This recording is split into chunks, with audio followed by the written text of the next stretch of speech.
ओम श्री परमात्मने नमः।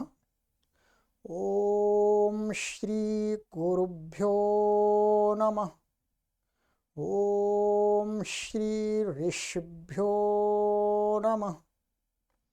ओम सहना भवतु सहनौ भुनक्तु सह वीर्यं करवावहै तेजस्विनावधीतमस्तु मा विद्विषावहै।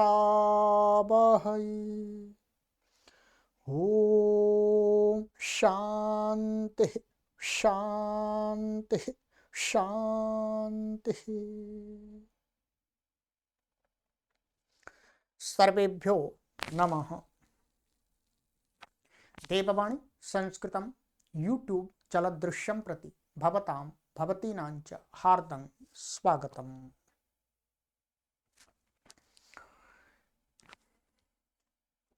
मित्रों, संस्कृत साहित्य अभ्यास पंचतंत्रम पढ़ रहे हैं और पंचतंत्र की हमारी कक्षा है वो सप्ताह में 2 दिन होती है, सोमवार और मंगलवार। आज की कक्षा है हमारी एकादशी 11वीं कक्षा की। ठीक है, प्लेलिस्ट में कॉलम बना दिया गया है पंचतंत्रम। ठीक है, अधिक जानकारी के लिए आप इन व्हाट्सएप नंबरों पर संपर्क कर लीजिएगा। चलिएगा, पढ़ना आरंभ करते हैं। पहले गत कक्षा में मैंने आपको कुछ श्लोकों का व्याकरण बताया था। ठीक है, और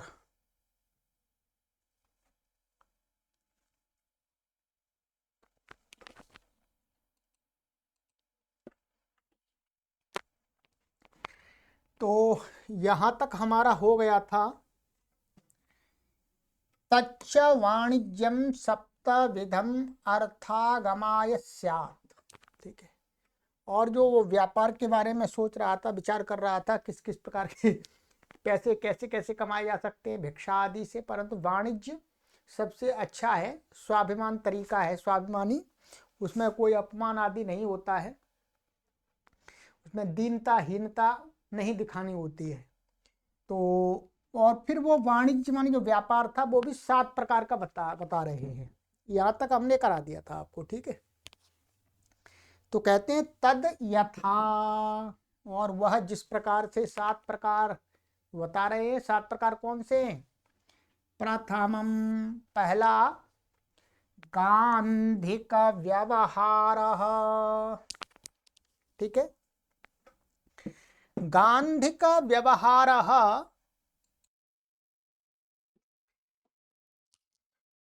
गांधिक व्यवहार का अर्थ होता है कि जो इत्र आदि है, जो सुगंधी शरीर पर कह सकते हैं, जो आजकल जो ये सेंट लगाते हैं उस प्रकार के तेल, सुगंधित तेल और सजावट के जो सामान है उनको कहते हैं गांधिक व्यवहार, इसमें गंध। ठीक है, तो गांधिक वस्तुओं का व्यवहार माने बेचना खरीदना। और दूसरा है, यहां पर दिया है इन्होंने, द्वितीयम निक्षेप प्रवेश। निक्षेप प्रवेश का अर्थ है कि सोना चांदी आदि किसी का गिरवी रखना। भाई किसी को पैसे की जरूरत है तो भाई लाओ, रख दो अपनी सोना चांदी गहने आदि, हम आपको थोड़ा पैसा दे देते हैं, जब पैसे आप वापस करें तब ले जाना, गिरवी रखना। और तीसरा है गौष्ठिक कर्म। गौष्ठिक जो कर्म है तो इसको कहा गया है सूद का काम, मोदी खाना। ठीक है, अर्थात ब्याज पर पैसे को उठाना, ब्याज पर पैसे को उठाना। ठीक है, मोदी खाना इसको बोलते हैं। तो सूद को, पैसे को सूद पर उठाना, एक उससे। और चतुर्थम चौथा दिया है परिचित ग्राहकागम, माने अपने जो परिचित मित्र जो ग्राहक हैं उनको माल बेचना। जैसे कई प्रकार के माल होते हैं, पशु आदि बेचना, दूध और भी गेहूं, इस प्रकार के पदार्थों को अपने परिचित ग्राहकों में ले जा करके बेचना। ठीक है। और तीसरा है, वो पांचवा है, पंचमम मिथ्या क्रय कथनम। मिथ्या क्रय कथनम अर्थात झूठी माने झूठ माने झूठ के व्यवहार से विक्रय क्रय आदि माने खरीदना, माल को खरीदना अर्थात झूठ फरोख्त के व्यवहार से अपने माल को क्रय करना, खरीदना और फिर उसको बेचना।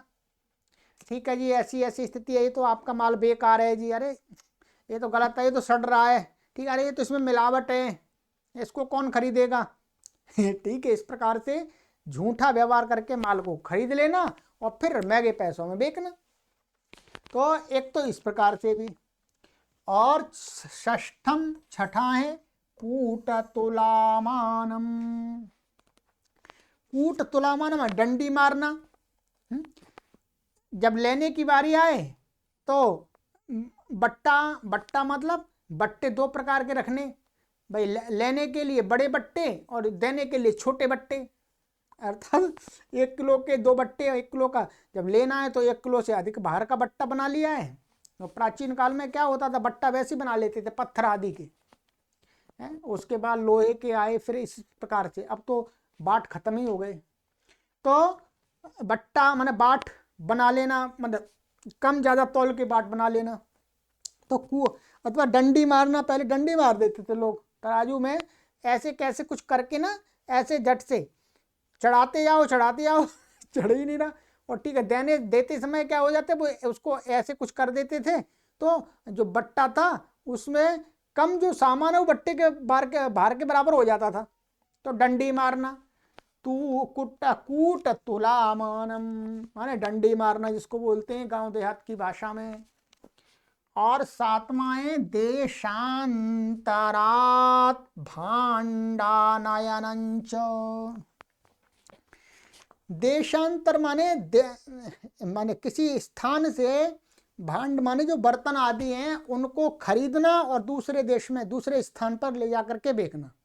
देश का मतलब ये नहीं है यहाँ पर कि दूर देश, अमेरिका आदि देश, देश से वो भी हो सकता है, पर ये यहाँ पर तो सामान्य रूप से भाई मथुरा से खरीद लिए, दिल्ली में बेच दिए, दिल्ली में खरीद लिए जी, हरिद्वार में बेच दिए, हरिद्वार में खरीद लिए जी, पंजाब में बेच दिए, इस प्रकार से।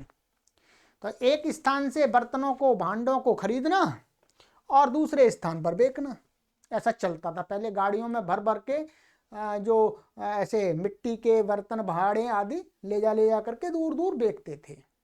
मेला आदि लगते थे, उनमें दुकान लगाते थे। तो ये 7 प्रकार के व्यापार से धन की प्राप्ति होती है, ऐसा जो अर्थशास्त्र हैं उनमें बताया गया है। ठीक है, चलिएगा, ये उस प्राचीन इतिहास की जानकारी दे रहे हैं कि लोग उस प्रकार उस समय भी व्यापार के तरीकों पर विचार करते थे। ठीक है, चलिएगा, अब यहाँ पर आगे कहते हैं 7 में से कौन सा करना चाहिए। 7 में से कौन सा करना चाहिए, तो उसकी इन 7 में से किसी की विशेषता बताएंगे, किसी में हानि आदि बताएंगे, श्रेष्ठता बताएंगे, किसी में अश्रेष्ठता बताएंगे। तो कहते हैं उक्तंच, और च माने और, उक्तम माने कहा गया, कहा जाता है।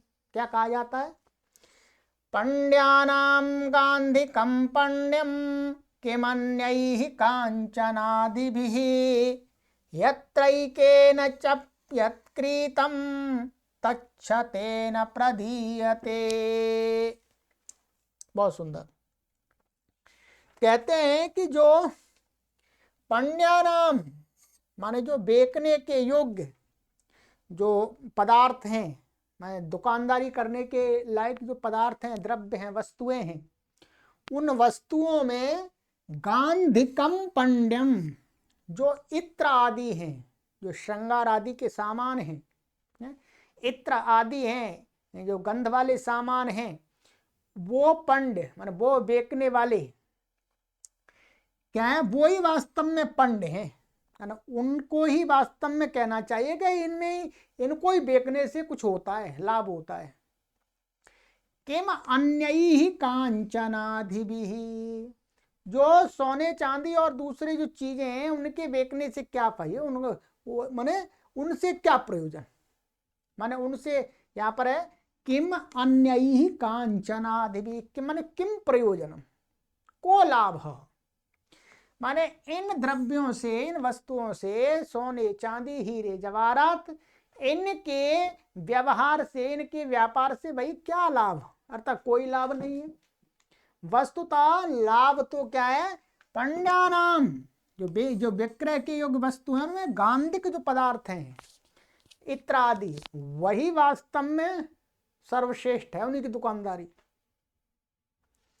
क्यों, यत्रैकेन चयत्कृतम, माने जहां एकेन चयत्कृतम, जो इत्रादि एक पैसे माने 1 रुपये से खरीदा जाता है, 1 रुपये से खरीद लिया, और तच्छतेन प्रदीयते, और वही 1 रुपये से खरीदा हुआ इत्रादि जो पदार्थ है तो वो 100 रुपये से बेच देता है दुकानदार।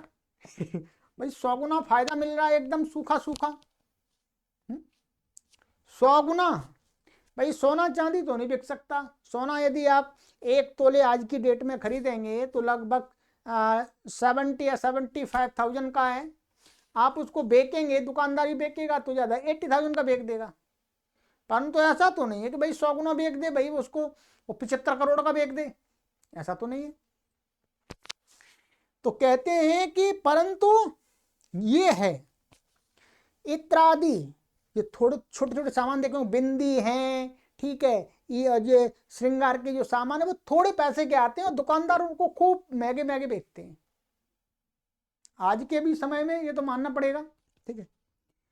1 रुपये से कहने का तात्पर्य कम पैसे से खरीद हो जाती है और उससे कई गुना प्रॉफिट मिल जाता है आराम से। पुराने समय में ऐसा होता था कि जो बेचने वाले थे ये एक पोटली में भर के ऐसे घूमते रहते थे गाँव में। जब हम छोटे थे तब हमने भी देखा था, ठीक है। उससे पहले की बातें, ये तो बहुत पहले की, तो तब तो और ज्यादा प्रचलन में होंगी। अब समाप्त हो गया, अब तो मार्केट में मिलते हैं। मार्केट में भी इनमें ही सबसे ज्यादा फायदा है, खूब फायदा है। बिंदी का पत्ता 1-2 रुपए का आता है, 20-30 रुपए का दे देते हैं, ठीक है। बच्चा जो लड़कियों के कंगन आदि आते हैं और ये श्रृंगार के जो चीजें आती है ना, ये सस्ती आती हैं, महंगी बिक जाती हैं। तो यही वास्तव में दुकानदारी में व्यापार के लायक तो यही वस्तुएं हैं, गांधिक व्यापार। और कहते हैं क्या, निक्षेपे पतिते हर्मे श्रेष्ठी स्तौति स्वदेवताम, निक्षेपी म्रियते तोभ्यम प्रदास्याम्युपच याचितम।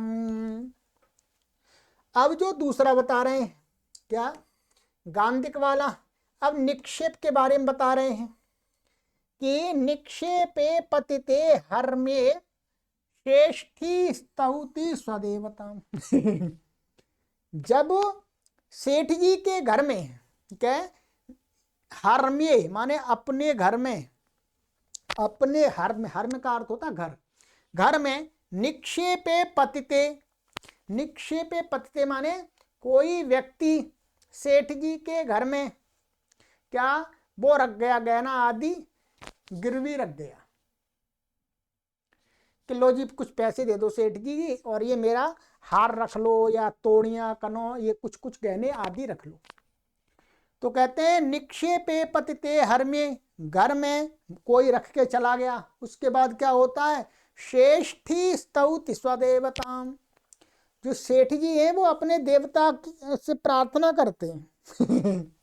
ठीक है, प्राचीन समय में भारतीय समाज में भारतीय समाज के जो श्रेष्ठी वर्ग है उसको बता रहे हैं कैसी सोच है।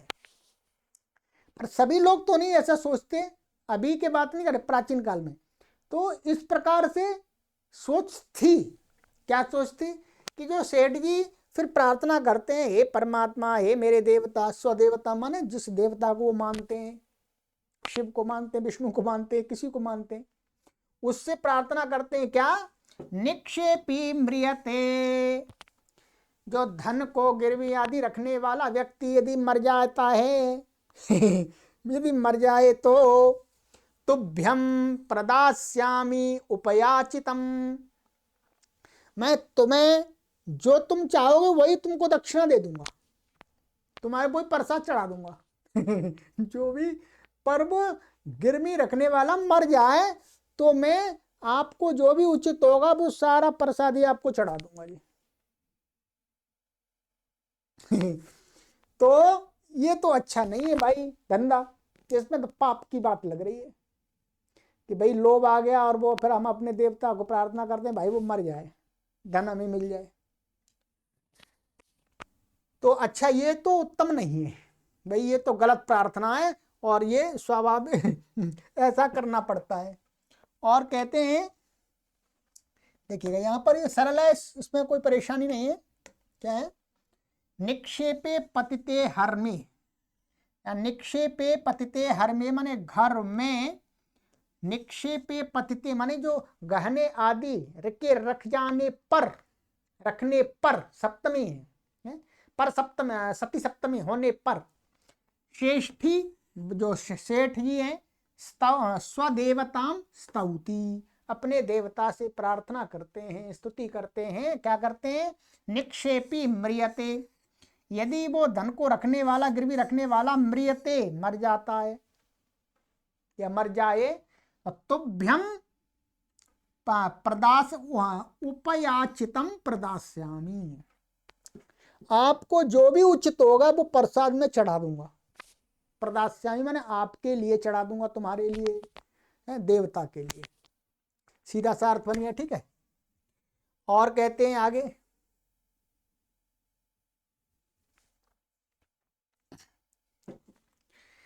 गौष्ठिक कर्म नियुक्त श्रेष्ठी चिंतयति चेतसा हृष्टः वसुधा वसु संपूर्णा मयाद्य लब्धा किमन्येन।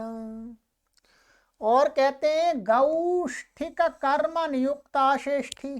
ठीक है,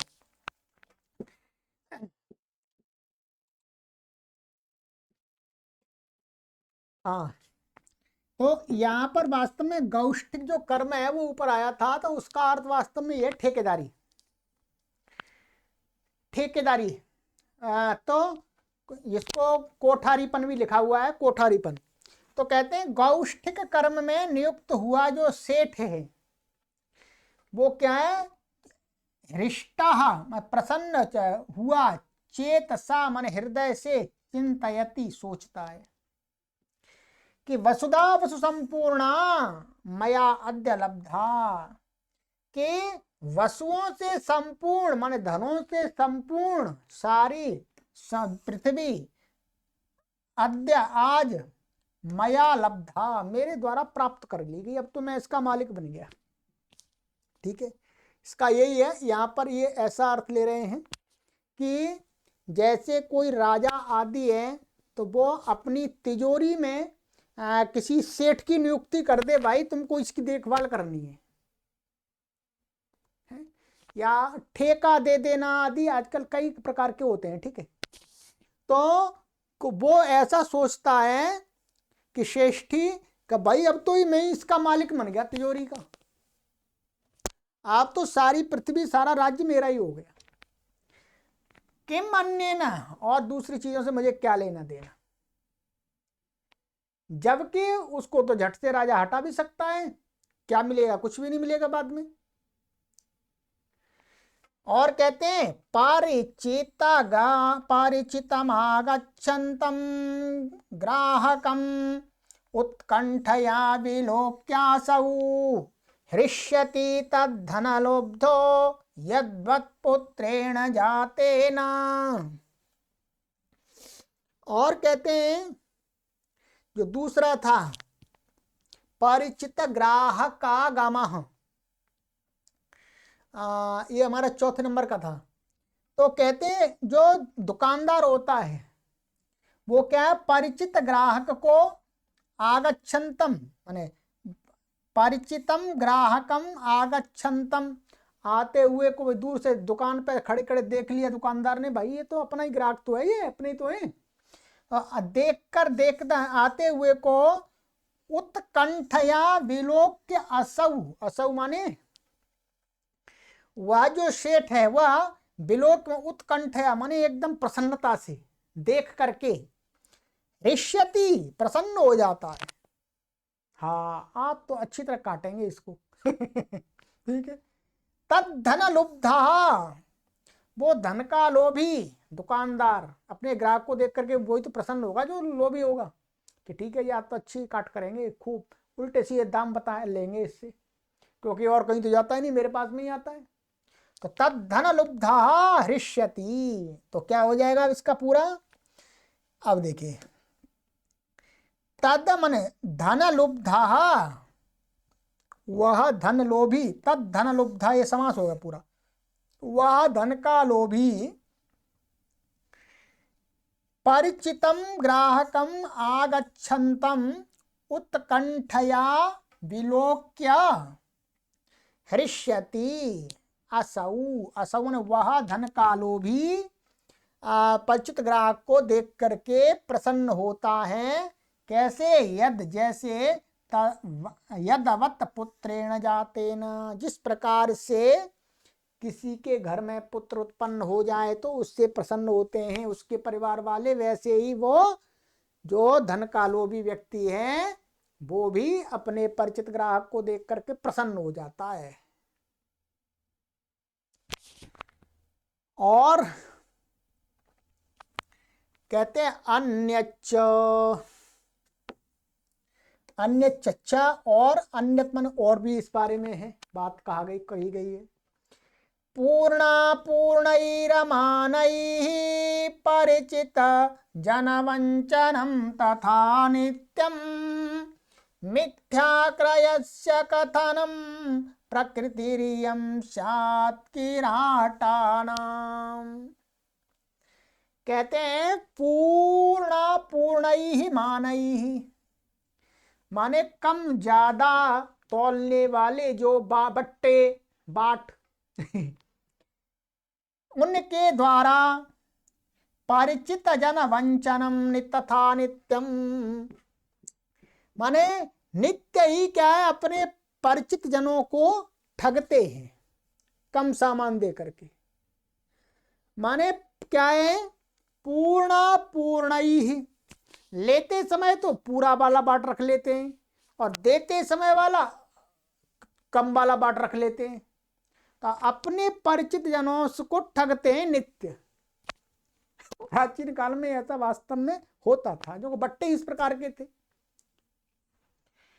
परिचित वजन वंचनम तथा नित्यम, और उसी प्रकार से नित्य का मिथ्या क्रयस्य कथनम, और झूठ बोल करके क्रय करना अथवा बेचना, या मिथ्या क्रयस्य कथनम माने क्रय का अर्थ तो खरीदना होता है, परंतु खरीदने से बेचना माने झूठ बोल करके खरीद लेना। अरे भाई ये इतने का नहीं है, तो ये कोई नहीं लेगा, ये खराब हो जाएगा, अरे भाई इसके तो ये क्वालिटी नहीं है। प्राचीन समय में जो सेठ लोग थे वो ऐसे ही करते थे ग्राहक से, अरे ये गेहूं खराब हो जाएगा भाई, फफूंदी आ रही है इसमें तो, आज ये देखो ये खराब हो रहा है, इसमें तो घुन लग गया जी, है किसी मतलब का नहीं है भाई, इतने में खरीद सकते हैं, इससे नहीं खरीद सकते। और बेचते समय अरे भाई ये तो बढ़िया फर्स्ट क्लास है, ऐसा तो मिलेगा ही नहीं कहीं।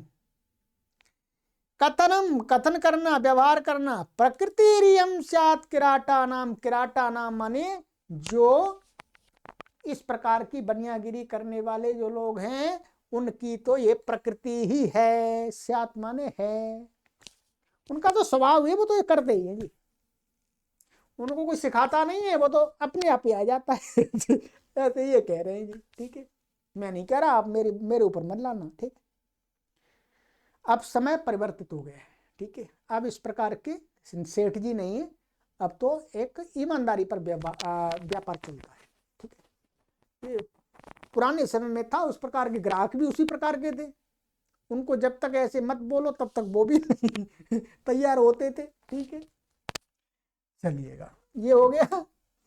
और कहते हैं, ये तो वो हो गया जी, ये हमारा कौन सा था, छठवां, मिथ्या क्रय कथनम, इसकी प्रक्रिया बता दी। और कूट तुलामानम, अच्छा ठीक है।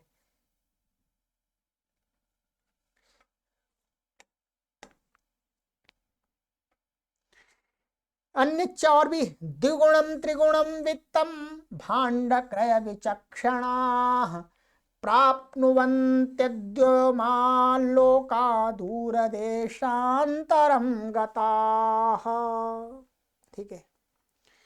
और क्या है, द्विगुणम त्रिगुणम वित्तम भाण्ड क्रय विचक्षणाः।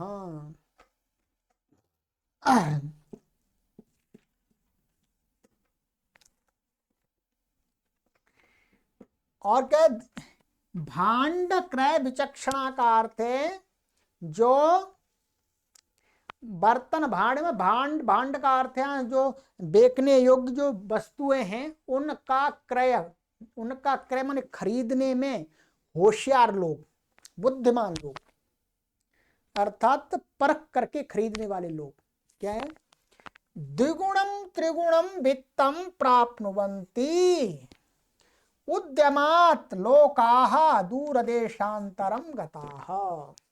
अब इसको क्या, इसका वो लगेगा कि भाण्ड क्रय विचक्षणाः लोकाः दूरदेशांतरम गताः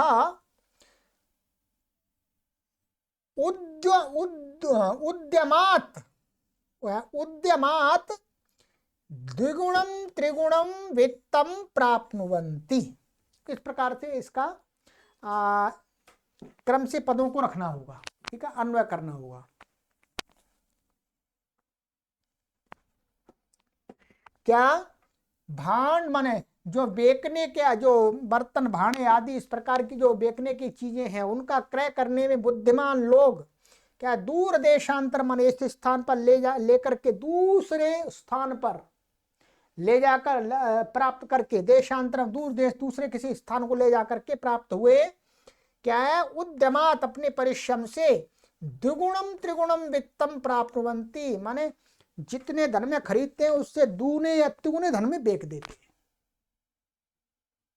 ठीक है, तिगुने धन में बेच देते हैं।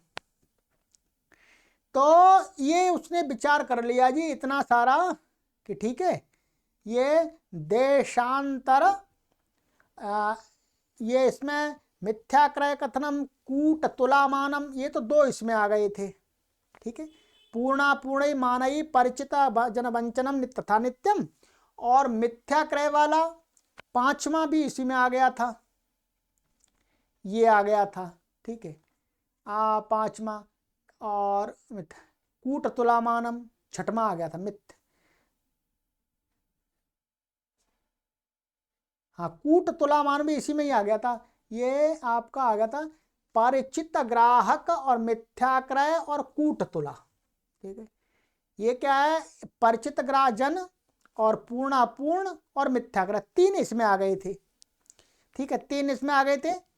अब सातवां जो बचा था, जो बर्तन भांडे आदि का माने इस प्रकार की वस्तुओं को खरीद करके दूर देशांतर में बेचना, तो उसने कहा चलो जी, फायदा तो वैसे ठीक है इसमें ही था, परंतु उसने ये काम इसको पसंद नहीं किया, ठीक है। तो क्योंकि वो जो ये इत्र आदि बेचने वाले जो सेठ होते हैं वो थोड़े से नीचे क्वालिटी के माने जाते होंगे उस समय, इसलिए उसने कहा नहीं मैं ये काम नहीं करता, तो उसने अंत में ये वाला कार्य चालू किया, ठीक है।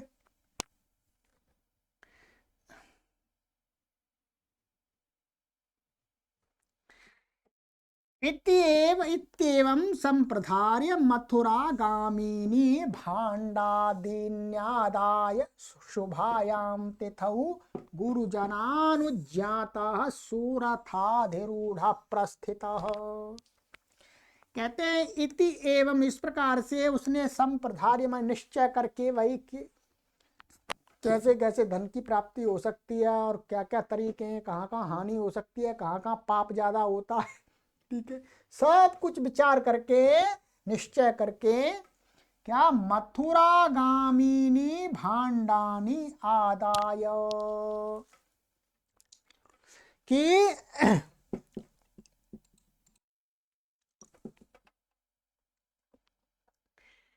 तो मथुरा गामिनी माने मथुरा को जाने वाले, माने मथुरा में जाकर के बिकने वाले, भांडानी आदाय, भांडानी माने मथुरा में बिकने वाले जो भी वस्तुएं हैं, बर्तन भांडे आदि और भी अनेक प्रकार के चीजें हो सकती है, वो सारी आ जाएंगी।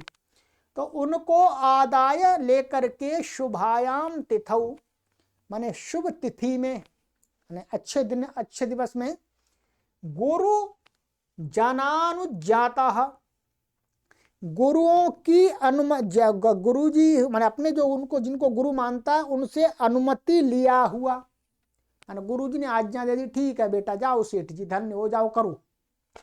तो गुरु जनानुज्ञाता सुरथाधिरूढ़, एक सुंदर रथ पर बैठ करके रूढ़ा प्रस्थिता माने चल पड़ा, ठीक है।